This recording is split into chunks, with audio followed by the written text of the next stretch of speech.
해가지고 조금 있으니까 이 면역력이 떨어지는지 막 이 안 전체가 다 이렇게 무너져 내리는 것처럼 막 아프고 그래가지고 밤에 새벽 5시쯤 일어나갖고 침대에 앉아서 기도를 하면서 하나님, 내가 이번에 돌아가면 주일부터 치유 집회를 해야 되는데 이렇게 아파가지고 무슨 치유 집회를 하겠습니까? 그래서 이것도 부흥회를 한다고 정해놨다가 이걸 못하는 게 아닌가 하는 뭐 별별 생각이 왔다 갔다 막 그렇게 하는데 그러다가 하나님이 제게 주신 마음은 그런 마음이었어요. 그건 사탄의 속삭임이다. 사탄의 속삭임이야. 네가 약하기 때문에 네가 못할 거라고 하는 거. 네가 약한데 뭘 남을 벽 고치라고 하겠냐. 이런.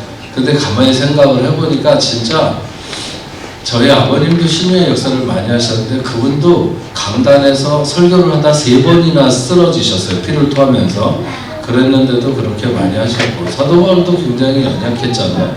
그럼에도 불구하고 놀라운 역사를 나타내는데, 그래서 힘을 내서 내가 강하기 때문에 누구를 치료하는 것도 아니고 내가 강하니까 나를 봐라 이러는 것도 아니고 하나님의 말씀을 따라서 여러분도 저도 동일하게 이렇게 치료받는 이런 놀라운 역사가 오늘 이 낮에 내가 원하는 이 깨끗함을 받으라 이 시간부터 시작해갖고 4번에 걸쳐서 말씀을 전하고, 우리 마침 또 12월 32일 송구영신 예배 드리는 날 항상 그 가족별로 축복 기도를 했는데, 이번에는 하나님께서 우리 모든 뽕네프 성도들이 2020년에는 정말 하나님께서 치료하는 광선이 우리들의 삶을 다 덮을 수 있는 이런 놀라운 역사, 또 우리가 가지고 있는 모든 문제를 해결하시는 이런 놀라운 역사가 일어나기를 주의 이름으로 축원합니다.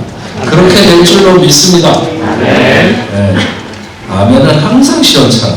아멘은 항상 시원찮아. 내가 끊었는데. 네.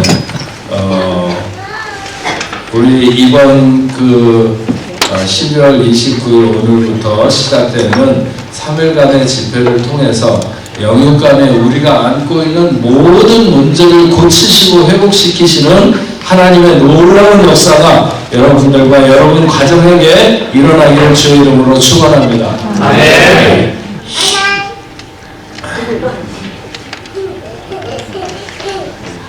기독교를 철학적인 입장에서 접근하는 사람들에게 아주 매력적인 그런 독일의 폴 틸리라고 하는 그런 사람이 있습니다.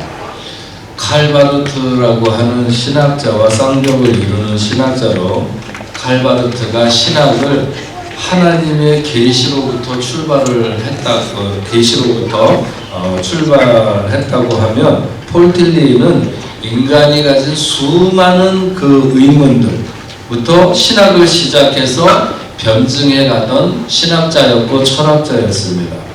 이 사람의 매력에 빠진 사람들이 굉장히 많아요. 프랑크푸르트 대학에서 철학을 가르치는 이 폴 틸리가 인간의 관심사는 2가지다 이렇게 얘기하는데, 그 하나가 예비적 관심이라고 하는 것이고 하나는 궁극적 관심이다 이렇게 얘기를 합니다.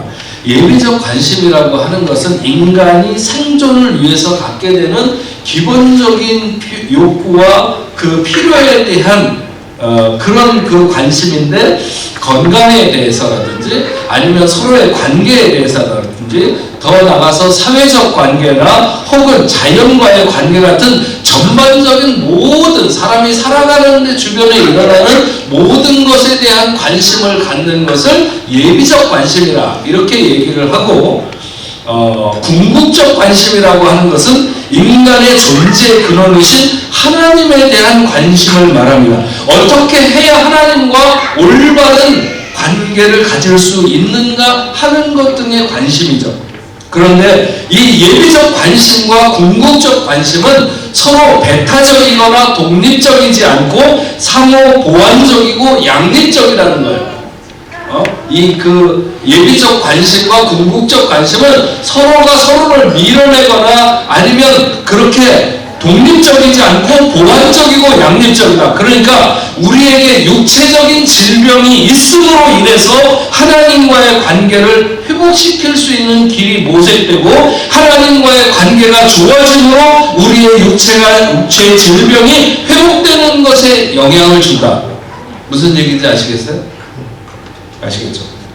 볼틸리의 이해는 그가 정말 하나님의 구체적인 치유의 역사를 믿었느냐 하는 것을 떠나서 비교적 정확한 설명이다 이렇게 말할 수 있습니다. 그런데 우리가 어떤 관계에서 우리의 질병이 고쳐지는가 하는 것보다는 우선 왜 질병이 오는가 하는 이유를 먼저 생각해 보는 게 좋겠습니다. 모든 질병을 귀신의 역사로 해석을 해서 이단이 된 그런 교단도 있습니다. 감기가 걸려도 귀신이, 제가 지금 아마 감기가 걸린 것 같은데, 이러면 이제 귀신이 들렸다 이렇게 얘기를 하는 거예요. 그 다음에 칼에 손가락을 베어도 귀신이 역사했다 이렇게 얘기하는 그런 사람들이 있습니다. 틀림없이 귀신이 역사해서 병이 생기는 것이 없는 것은 아니지만 그러나 모든 병이 귀신의 역사로 온다고 생각하는 것은 바르지 않습니다. 만약 인간에게 죄가 들어옴으로 병이 생긴다고 하는 것은 맞다고 봅니다. 결국 죄가 겨냥하는 것은 사망이고 질병은 그 모든 사망의 부스러기 같은 것으로 보아도 무방하기 때문입니다. 그렇다고 모든 질병이 죄로 인해서 그 사람에게 온 것이라고 말하는 것은 또한 맞지 않습니다. 모든 병이 죄가 들어온 이후에 시작된 것은 분명하지만 그러나 어떤 사람이 죄를 지어서 그 형벌로 그 병에 걸렸다 이렇게 말할 수는 없다는 것입니다. 대체적으로 병이 인간에게 오는 이유는 크게 네 가지로 분류할 수 있습니다. 첫 번째는 영적인 원인으로 병이 올 수 있습니다. 마가복음 2장 1절 이하에 보면 예수님께서 가버나움에 들어가셨을 때 네 사람이 메어가지고 온 중풍병자가 있었습니다. 주님은 그를 메고 온 사람들의 믿음을 귀하게 보셨습니다. 그러면서 그 병자에게 말하기를 작은 자여 네 죄사함을 받았느니라 하셨습니다. 예수님의 말씀은 지금 정확하게 초점이 안 맞고 있습니다. 지금 병을 고쳐달라고 왔지 죄를 사해달라고 온 것이 아닌데 작은 자야 내 죄사함을 받았느니라 이렇게 말했습니다. 어쨌든 주님은 먼저 그 병의 원인을 제거하기를 원하셨던 것 같습니다. 곁에 있었던 서기관들이 주님의 이런 행위는 신성모독이라고 했습니다. 왜냐하면 하나님 외에 누가 죄사함을 받으라고 할 수 있느냐는 거죠. 주님께서 그들의 마음을 아시고 중풍병자에게 내 죄사함을 받았느니라 하는 말과 일어나 내 상을 가지고 걸어가라고 하는 말 중에서 어떤 것이 쉽겠느냐 이렇게 물었습니다. 어떤 말이 쉬울까요? 여러분 어떤 말이 쉽습니까? 작은 자야 내 죄사함을 받았느니라 하는 것과 작은 자야 일어나 내 상을 가지고 걸어가라 둘 다 쉽지 않습니다. 죄사함을 받았다고 하는 것이나 일어서지도 못해서 네 명이 메어가지고 온 사람에게 일어나 걸어가라고 하는 것이나 두 가지 다 쉽지 않습니다. 그러나 주님에게는 둘 다 쉬운 것입니다. 하지만 주님이 어느 것이 쉽겠느냐고 했으니까 굳이 고르자면 내 상을 가지고 걸어가라고 하는 것이 쉬울 것입니다. 왜냐하면 그것은 주님의 능력을 입은 사람이면 그런 병을 고칠 수 있으니까. 그러나 그 사람이 죄를 사할 수는 없어요. 제가 어떤 능력을 힘입어가지고 하나님이 주신 능력을 힘입어서 어떤 사람에게 일어나 걸어라 이렇게 할 수는 있겠지만 그러나 내가 죄사함을 받았느냐 이럴 수는 없는 거잖아요.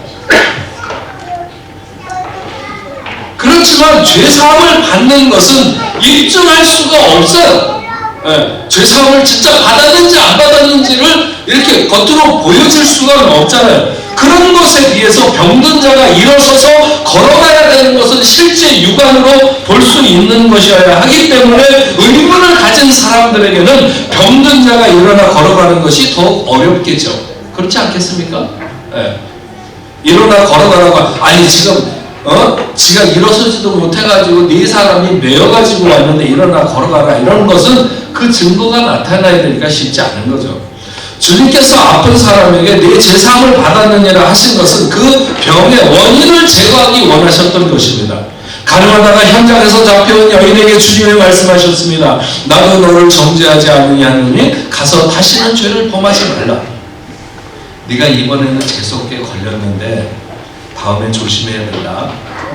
이렇게 말씀하는 것이 아니라 다시는 그러한 현장에 서지 않는 것이 중요하고, 그래서 주님이 그 원인을 제거하는데 그것은 다시는 죄를 범하지 않는 것입니다.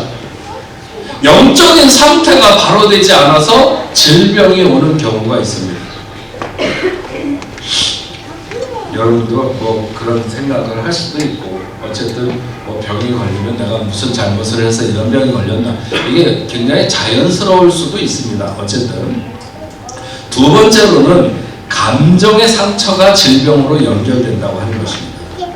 요즘 어떤 의사가 스트레스는 어깨에 쌓인다는 말을 합니다. 스트레스를 받으면 이 목에서부터 어깨에 이르는 부분이 굳어지고, 그렇게 어깨가 굳으면 신체의 면역력이 급격히 떨어진다는 거예요. 그 어깨의 뭉침이 신진대사 모두를 힘들게 만들고 결국 모든 병의 원인으로 발전할 수 있다고 하는 것이 그의 지론인데 틀린 말이 아니라고 생각이 듭니다. 저도 마음이 상하거나 힘든 일이 있으면 물론 어깨도 뭉치지만 저는 대장이 먼저 아파요. 이 장이 아파요. 네? 생각으로는 별건 아니다. 이 정도는 내가 충분히 이겨낼 수 있어. 이렇게 생각을 하는데도 실제로 이 장이 아픈 거예요. 이런 것을 보면 감정에 생기는 상처가 소위 스트레스가 되고 이것이 신체의 고장을 일으키는 원인이 되는 것이 틀림없어 보입니다. 미친 사람은 암에 안 걸린다고 하잖아요. 왜? 그를 보는 사람은 다 미칠 것 같은데 실제 당사자는 전혀 자신의 모습에 스트레스를 안 받기 때문에 그런 암 같은 치명적인 질병에 안 걸린다는 거예요. 감정의 상처가 병으로 옮겨가요. 이게 틀림없는 말이에요. 셋째로는 육체의 질병이 있습니다. 이건 어떤 면에서 노화의 일환일 수도 있고 성장의 일환일 수도 있지만 우리의 육체는 수많은 문제들이 일어났다 가라앉았다 일어났다 가라앉았다 합니다. 성장하기 위해서 성장통도 있고 오십견이나 시력의 약화 같은 노인성 질환도 있습니다.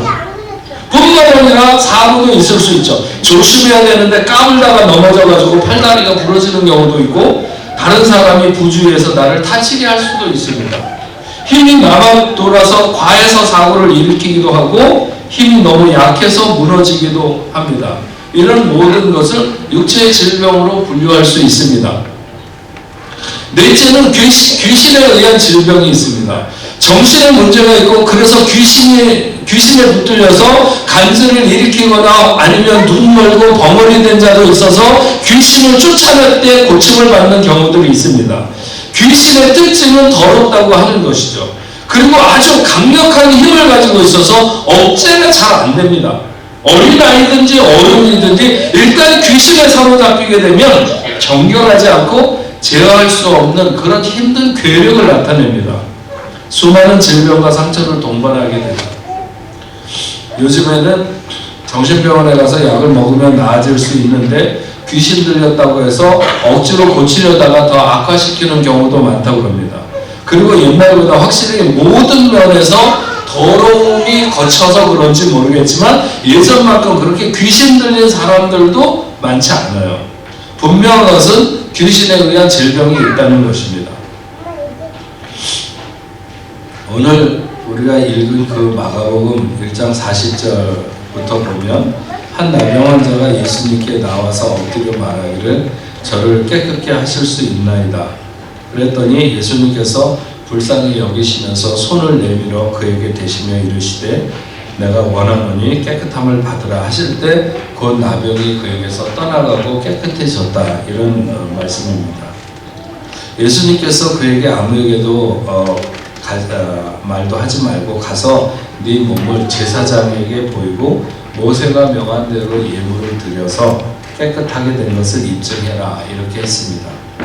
그러나 이 사람은 자기에게 일어난 이 놀라운 일을 감추어둘 수가 없어서 사람들에게 말했고, 많은 사람들이 몰려들어서 동네에 예수님이 들어갈 수가 없고 오히려 예수님이 계신 그 한적한 곳으로 사람들이 몰려 나왔다, 이런 기록입니다.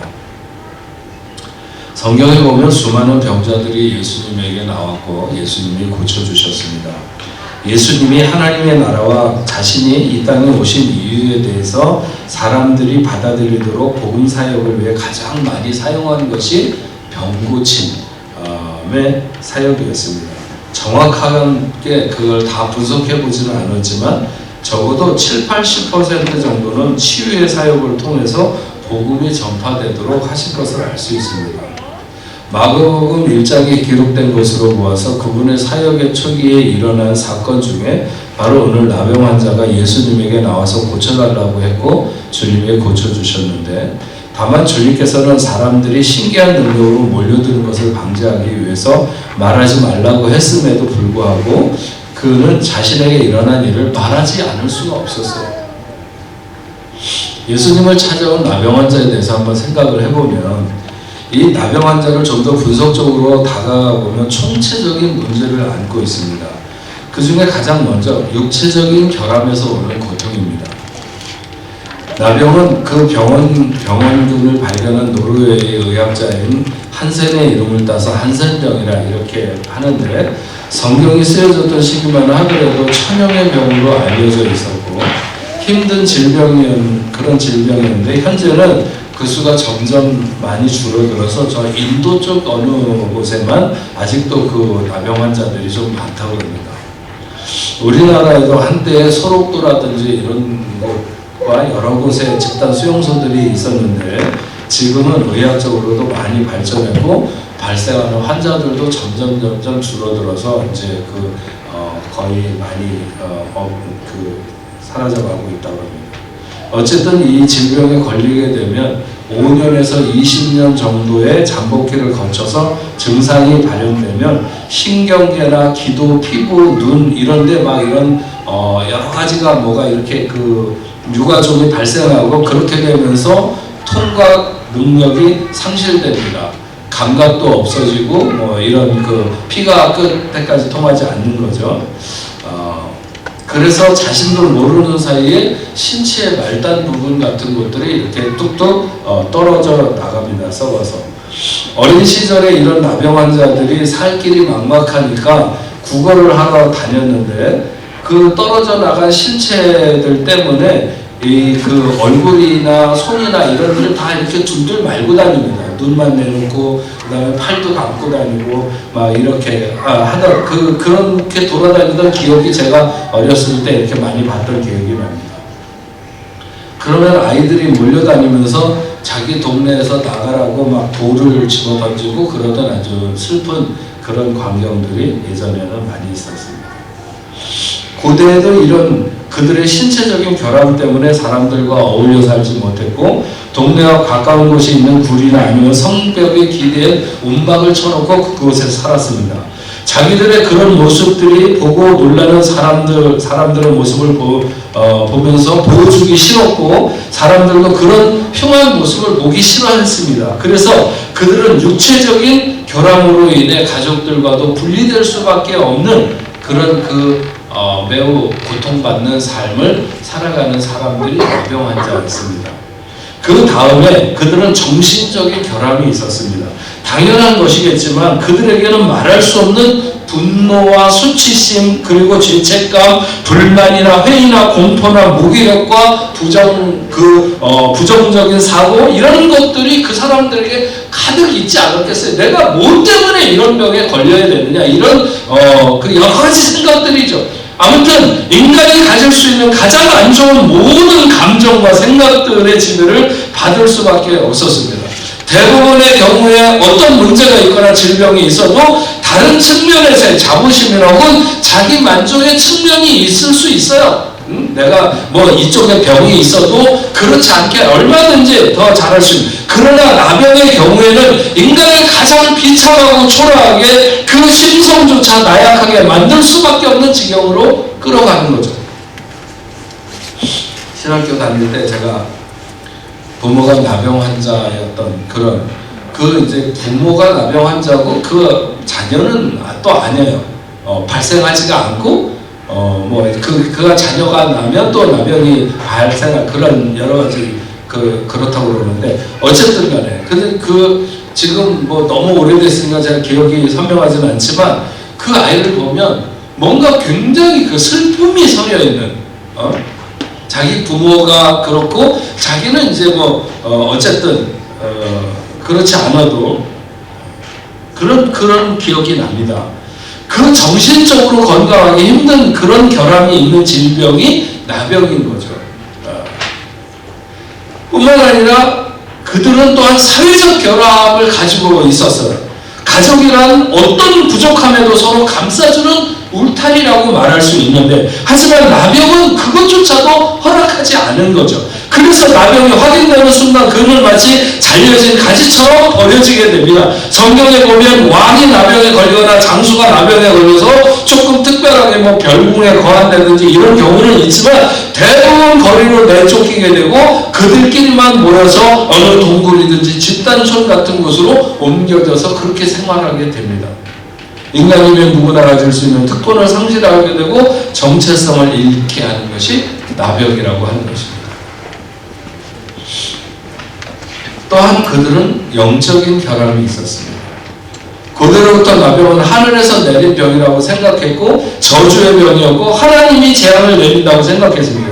그리고 실제로 하나님의 형벌로 나병에 걸리는 것을 성경에 몇 번 기록하고 있습니다. 사람들이 가장 힘들어하는 부분 중에 하나가 바로 이것이죠. 두 다리가 없어도 아니면 세상의 모든 사람이 좋아하지 않아도 떳떳하게 살아갈 수 있는 길은 얼마든지 있습니다. 하지만 하나님의 형벌이라고 하는 병을 가지고 살아가는 것은 너무나도 힘든 일입니다.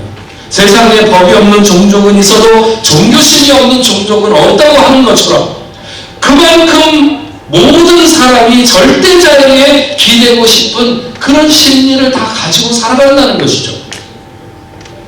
하나님을 믿는 사람이라고 하면 그분과의 교제, 그분의 영광이 자기에게 함께하는 것에 대해서 늘 기대를 가지고 살아갑니다. 그런데 나병은 그 모든 것을 다 차단해버리는 것이죠. 좀 더 부유하거나 가난하거나의 문제가 아니라 인간이 기본적으로 세상을 살아갈 의욕을 원천적으로 차단하는 것이 바로 영적 결함이라는 거예요. 영적 결함.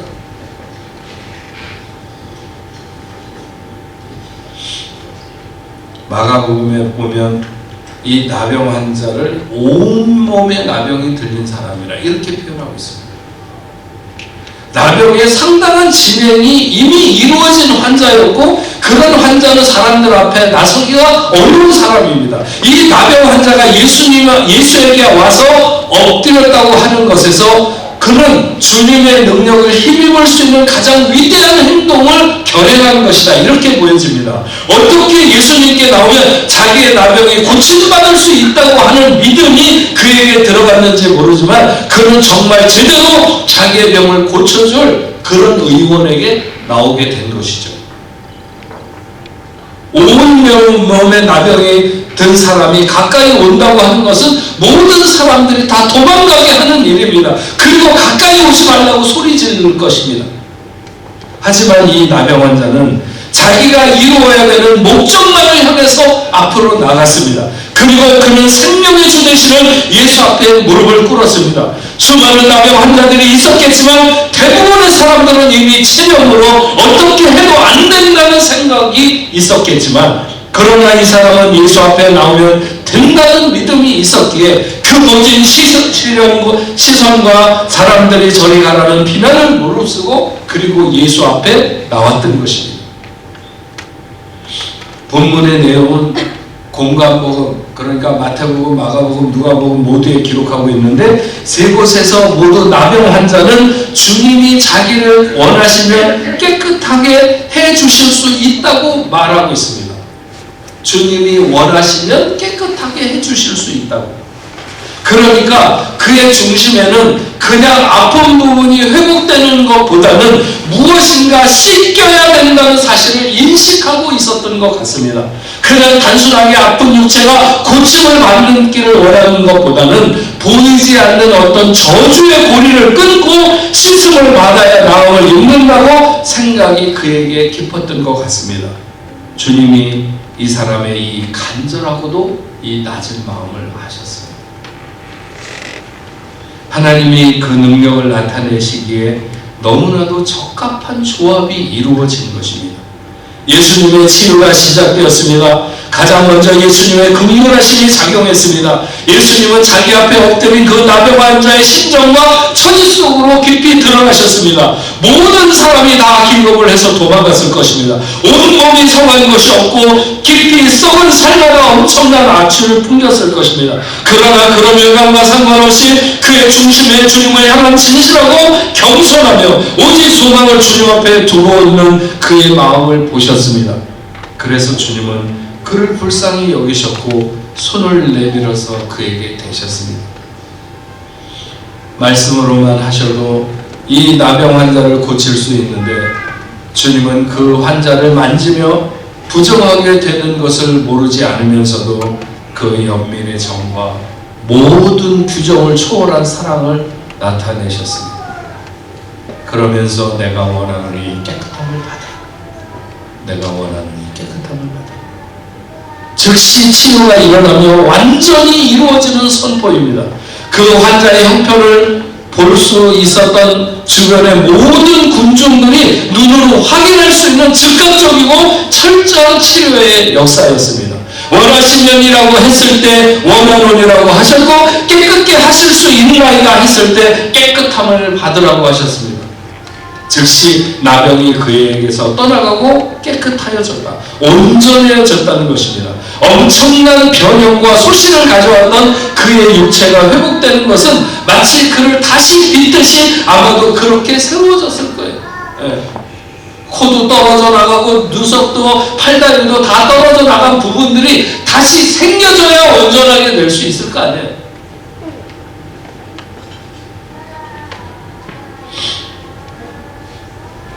예수님의 치유는 사회적으로 소외된 것도 치유하기를 원하셨습니다. 그래서 제사장에게 가서 뇌물을 보이고 모세에게 명한 예물을 드려서 사회의 완전한 일원으로 된 것을 증명하라고 했습니다. 그 질병이 그로 하여금 무엇을 힘들게 했었는지를 주님은 잘 아셨습니다. 그 질병이 그를 억압하고 있었던 사슬을 끊어주면서 그의 인생의 참자연을 선언하신 것입니다. 가장 중요한 치유가 한 가지 남아 있었습니다. 그것은 하나님과의 관계 회복입니다.